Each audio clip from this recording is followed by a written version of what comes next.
Hi friends, welcome back to my channel. ಇವತ್ತು ನೋಡ್ರಿ ನಾನು ನಮ್ಮ ಉತ್ತರ ಕರ್ನಾಟಕದ ಸ್ಪೆಷಲ್ ಆದಂಥ ಕೆಂಪು ಮೆಣಸಿನ್ಕಾಯಿ ಚಟ್ನಿ ರೆಸಿಪಿನ ಮಾಡಿ ತೋರಿಸ್ತಾ ಇದ್ದೀನಿ. ಈ ವಿಡಿಯೋ ರೆಸಿಪಿ ನಿಮ್ಗೆ ಇಷ್ಟ ಅನಿಸಿದ್ರೆ ನಮ್ಮ ಚಾನಲ್ಗೆ ಸಬ್ಸ್ಕ್ರೈಬ್ ಮಾಡಿಕೊಡ್ರಿ, ಫ್ಯಾಮಿಲಿ ಫ್ರೆಂಡ್ಸ್ ಜೊತೆ ಈ ರೆಸಿಪಿನ ಶೇರ್ ಮಾಡಿಕೊಡ್ರಿ. ಹಾಗಾದರೆ ಹೇಗೆ ಮಾಡೋದಂತ ನೋಡಿಕೊಡ್ರಿ. ತುಂಬ ರುಚಿಯಾಗಿ ಬರುವಂತಹ ಕೆಂಪು ಮೆಣಸಿನ್ಕಾಯಿ ಚಟ್ನಿ ಜೋಳದ ರೊಟ್ಟಿ, ಚಪಾತಿ, ರೈಸ್ ಜೊತೆ ಚೆನ್ನಾಗಿರುತ್ತೆ. ಮಸಾಲೆ ದೋಸೆಗೂ ಸಹಿತ ಈ ಚಟ್ನಿನ ನೀವು ಯೂಸ್ ಮಾಡ್ಬೋದು. ಹಾಗಾದರೆ ಹೇಗೆ ಮಾಡೋದು ಅಂತ ನೋಡಿಕೊಡ್ರಿ. ಏನೇನು ಇಂಗ್ರೀಡಿಯೆಂಟ್ಸ್ ಹಾಕ್ತೀನಿ ಅಂತ ಹೇಳಿ ವಿಡಿಯೋನ ಸ್ಕಿಪ್ ಮಾಡಿದೆ ನೋಡಿ. ಇಲ್ಲಿ ನಾನು ಹಣ್ಣು ಮೆಣಸಿನ್ಕಾಯಿನ ತೊಗೊಂಡಿದ್ದೀನಿ ನೋಡಿರಿ. ಈ ಥರ ಪೂರ್ತಿ ಹಣ್ಣಾಗಿರುತ್ತಲ್ಲ ಕೆಂಪು ಮೆಣಸಿನ್ಕಾಯಿ, ಅದನ್ನು ಯೂಸ್ ಮಾಡಬೇಕು. ನಾವು ಬೆಳಗ್ಗೆ ಮೆಣಸಿನ್ಕಾಯಲ್ಲಿ ಮಾಡ್ತೀವಿ, ಆದರೆ ಅದು ಸಿಗಲಿಲ್ಲ ಅಂದರೆ ಮನೆಯಲ್ಲೇ ಹಣ್ಣಾಗಿರುವಂಥ ಮೆಣಸಿನ್ಕಾಯನ್ನು ಯೂಸ್ ಮಾಡಿ ಹೇಗೆ ಚಟ್ನಿ ಮಾಡೋದು ಅಂತ ತೋರಿಸ್ತಾ ಇದ್ದೀನಿ ನೋಡಿರಿ. ಇಲ್ಲಿ ಫಸ್ಟ್ ಕಡಾಯಿ ಬಿಸಿ ಮಾಡಿಬಿಟ್ಟು ಇದಕ್ಕೆ ಮೆಣಸಿನ್ಕಾಯನ್ನು ಹಾಕಿ ಚೆನ್ನಾಗಿ ಹುರ್ಕೋಬೇಕು. ಈಗ ಬಿಸಿ ಆಗಿದೆ ಕಡಾಯಿ. ಇದಕ್ಕೆ ನಾನು ಮೆಣಸಿನ್ಕಾಯಿ ಹಾಕಿ 1-2 ನಿಮಿಷ ಚೆನ್ನಾಗಿ ಫ್ರೈ ಮಾಡಿಕೊಳ್ರಿ. ಆವಾಗ ಚಟ್ನಿ ಚೆನ್ನಾಗಿ ಟೇಸ್ಟ್ ಬರುತ್ತೆ. ಮೆಣಸಿನ್ಕಾಯಿ ಹುರಿದು ನಾವು ಚಟ್ನಿ ಮಾಡೋದ್ರಿಂದ ಅಸಿಡಿಟಿ ಆಗೋದಿಲ್ಲ, ಗ್ಯಾಸ್ಟ್ರಿಕ್ ಆಗೋಲ್ಲ. ಆಮೇಲೆ ಚಟ್ನಿಗೂ ಸಹಿತ ತುಂಬ ಒಳ್ಳೆ ಟೇಸ್ಟ್ ಬರುತ್ತೆ. ಇದಕ್ಕೆ 1-2 ಸ್ಪೂನಷ್ಟು ಎಣ್ಣೆ ಹಾಕಿ ಚೆನ್ನಾಗಿ ಫ್ರೈ ಮಾಡಿರಿ.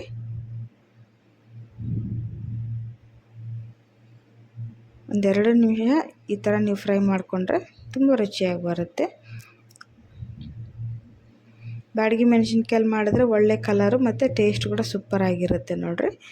ಅದು ಸಿಗಲಿಲ್ಲ ಅಂದರೆ ಈ ಮೆಣಸಿನ್ಕಾಯಿನ ನೀವು ಟ್ರೈ ಮಾಡ್ಬೋದು. ಇದು ಕೂಡ ತುಂಬ ಚೆನ್ನಾಗಿರುತ್ತೆ. ಅದು ಖಾರ ಕಡಿಮೆ ಬರೋದ್ರಿಂದ ಬ್ಯಾಡಗಿ ಮೆಣಸಿನ್ಕಾಯಲ್ಲಿ ಟೇಸ್ಟ್ ಚೆನ್ನಾಗಿ ಬರುತ್ತೆ. ನಾವು ಮಾಮೂಲಾಗಿ ಅದೇ ಮೆಣಸಿನ್ಕಾಯಿನ ಯೂಸ್ ಮಾಡೋದು. ಈಗ ನೋಡಿರಿ ಫ್ರೈ ಆಗಿದೆ ಮೆಣಸಿನ್ಕಾಯಿ. ಇನ್ನೊಂದು ಸ್ವಲ್ಪ ಫ್ರೈ ಆದರೆ ಸಾಕು. ಈಗ ಇದನ್ನು ತೆಗೆದು ಕಂಪ್ಲೀಟಾಗಿ ಕೂಲ್ ಮಾಡೋಣ. ಪ್ಲೇಟಿಗೆ ಹಾಕಿ ಚೆನ್ನಾಗಿ ತಣ್ಣಗಾಗೋವರೆಗೂ ಬಿಡ್ರಿ. ನೋಡಿ ಈ ಥರ ಹುರಿಬೇಕು ಕೆಂಪಗೆ.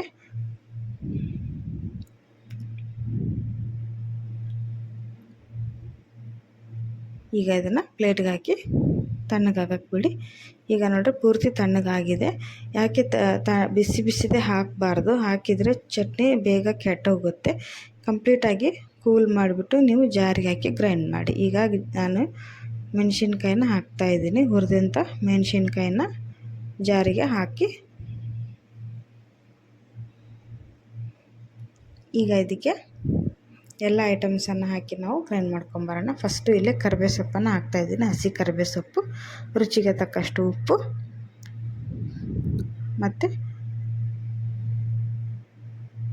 ಇದಕ್ಕೆ ಇಲ್ಲಿ ನಾನು 1-2 ಗಡ್ಡೆ ಬೆಳ್ಳುಳ್ಳಿನ ಹಾಕ್ತಾಯಿದ್ದೀನಿ. ಬೆಳ್ಳುಳ್ಳಿ ಸ್ವಲ್ಪ ಜಾಸ್ತಿ ಹಾಕ್ರಿ, ಟೇಸ್ಟು ಚೆನ್ನಾಗಿರುತ್ತೆ.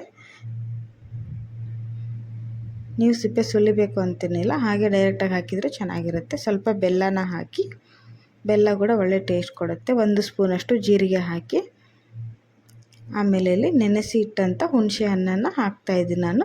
1 ನಿಂಬೆಹಣ್ಣಿನ ಗಾತ್ರದಷ್ಟು ಹುಣಸೆ ಹಣ್ಣನ್ನು ನೆನೆಸಿ ಇಟ್ಟಿದ್ದೆ, ಅದನ್ನು ಹಾಕ್ತಾಯಿದ್ದೀನಿ. ಬೀಜ ಇರುತ್ತಲ್ಲ ಅದು ಕಾಣಬಾರ್ದು. ಇದನ್ನು ನೀವು ನಾವು ಗ್ರೈಂಡ್ ಮಾಡ್ಕೊಂಬರ್ಬೇಕು. ಇದಕ್ಕೆ ಹಿಂಗೆ ರುಬ್ಬಿದ್ರೆ ಚೆನ್ನಾಗಿ ಕೊತ್ತಂಬರಿ ಸೊಪ್ಪನ್ನು ಹಾಕಿ ನಾವು ಒಂದು 15 ದಿನ ಇಟ್ಟರು ಇದು ಕೊತ್ತಂಬರಿ ಸೊಪ್ಪು ಕೂಡ ಅಷ್ಟೇ ಒಳ್ಳೆ ಘಮ ಕೊಡುತ್ತೆ ಚಟ್ನಿಗೆ. ಇದನ್ನು ರುಬ್ಬಬೇಕಾದ್ರೆ ನೀರು ಹಾಕಕ್ಕೆ ಹೋಗ್ಬಿಡಿ. ನಾವೇನು ಹಂಗೆ ನೈಸ್ ಆಗಿದ್ದೀವೋ ಅದರಲ್ಲೇ ಇದನ್ನು ನಾವು ಗ್ರೈಂಡ್ ಮಾಡಬೇಕು. ನೋಡಿ ಎಕ್ಸ್ಟ್ರಾ ನೀರನ್ನು ಇದಕ್ಕೆ ಹಾಕಕ್ಕೆ ಹೋಗಬಾರ್ದು. ಹಾಕಿದರೆ ಏನಾಗುತ್ತೆ ಅಂದರೆ 1-2 ದಿನಕ್ಕೆ ಚಟ್ನಿ ಕೆಟ್ಟೋಗ್ಬಿಡುತ್ತೆ. ಈಗ ಇದು ನಾನು ಪ್ಲೇಟಿಗೆ ತೆಗೆದು ಬಟ್ಲಕ್ಕೆ ಹಾಕಿ ತೋರಿಸ್ತಾ ಇದ್ದೀನಿ ನೋಡಿರಿ.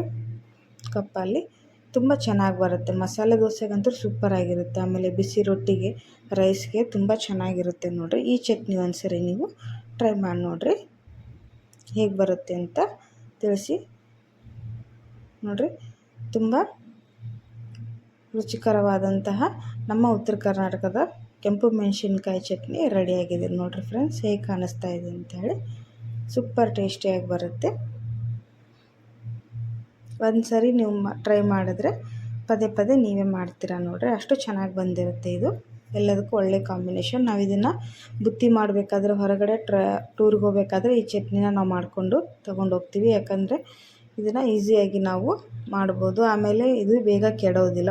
ಹೀಗೆ ಈ ಥರ ಮಾಡಿಟ್ಕೊಂಡ್ರೆ ಒಂದು 15 ದಿನಗಟ್ಟಲೆ ಇದನ್ನು ನಾವು ಸ್ಟೋರ್ ಮಾಡ್ಕೋಬೋದು ಮನೆಯಲ್ಲಿ. ಹಾಗಾದರೆ ಈ ವಿಡಿಯೋ ನಿಮ್ಗೆ ಇಷ್ಟ ಆಗಿದೆ ಅಂದ್ಕೊತೀನಿ. ಇಷ್ಟ ಆದರೆ ಚಾನಲ್ಗೆ ಸಬ್ಸ್ಕ್ರೈಬ್ ಮಾಡಿರಿ, ಬೆಲ್ ಐಕನನ್ನು ಪ್ರೆಸ್ ಮಾಡಿ, ಲೈಕ್ಸ್ ಆ್ಯಂಡ್ ಶೇರ್ ಮಾಡಿಕೊಡ್ರಿ. ಬಾಯ್.